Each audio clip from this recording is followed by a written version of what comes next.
Thank you, Senator. Ranking Member Warren. Thank you, Mr. Chairman. So anyone who's been awake for the last week has seen the self-inflicted economic maelstrom that both the United States and the world have lived through. The Trump administration is living in a fantasy land and evidently not living there alone. According to Team Trump, the economy is booming, tariff money is rolling in, massive tax cuts for billionaires will be free, and the research scientists DOGE has fired from the National Institute of Health and the customer service specialists that they fired from the Social Security Administration are happily screwing in tiny little iPhone screws as they work in iPhone factories that have magically sprung up across the country. Look, the Trump administration is in desperate need of financial regulators who live in the real world. Governor Bowman, if confirmed, you would be the #1 financial cop on the beat during an incredibly dangerous time. As we've learned from previous crises, the tremors in the financial system can lead to avalanches in the rest of the economy and vice versa. You would be the person on the front line of defense to prevent that from happening. So Chair Powell said that President Trump's tariffs will lead to, and I quote, both higher unemployment and higher inflation. We've seen wild swings in the financial markets over the past week, at least some of us have seen them. Governor Bowman, I want to understand how you see the risks of the current moment. In what ways could President Trump's tariffs and their economic effects threaten the stability of our financial system?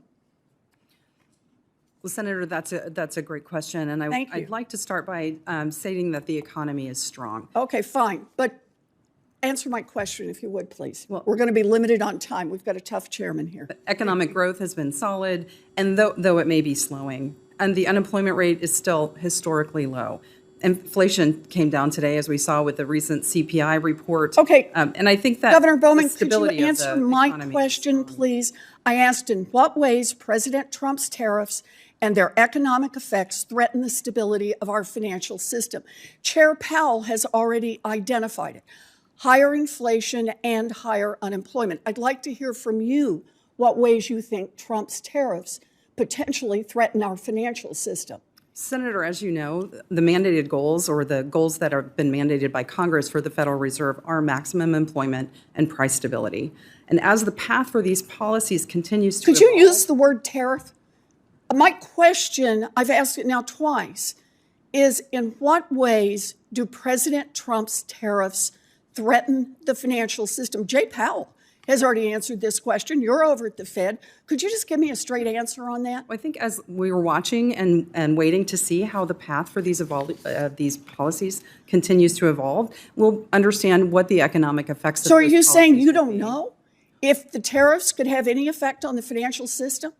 Well, I think it's unclear at this point, since we don't know how the economic policies will be. So let me get this straight. And what their effects on the industries will be. President Trump's tariffs threaten to strangle the economy. This is according to the Fed chair. The stock market is experiencing the kinds of swings we don't see outside financial crises. Even Treasury securities, they're supposed to be resilient when people fly to safety, have started to experience volatility. And you don't see any risks to the financial system? Nothing? You got nothing for me here? Senator, what I would tell you is that we're starting on a strong economic foundation. Okay, what I'm hearing is nothing. As we see, so look, there has been the volatility in the worst stock scenario market we have here is that this Trump-inflicted economic crisis undermines confidence in our financial system. Banks and other lenders may face huge losses as households and businesses struggle to meet their debt payments if we plunge into a recession. Hedge funds and other leveraged financial firms are already facing margin calls and may be forced to dump assets, including treasuries, at fire sale prices. Financial instability would amplify the harms of these irrational tariffs. And you want to just sit here and say, oh, it's all good. So let me ask you, Governor Bowman, will you immediately conduct a stress test of the big banks to probe whether they can endure a deep and prolonged recession triggered by a massive trade shock. Just run the tests. Are you willing to do that? We have a process for stress testing that has already been underway this year, and it will continue to move forward as we planned. So are you saying you will not run a stress test immediately? Is that exactly right? You're just, all of the things that have happened in the last week and in the last 2 months, you're just going to cover your eyes and cover your ears and say, I'm sure the banks will be fine. We'll check them out in several months. Senator Warren, we are always watching the Always financial watching, but conditions. not running a stress test. I apologize for going over, Mr. Chairman. Lord. Chairman,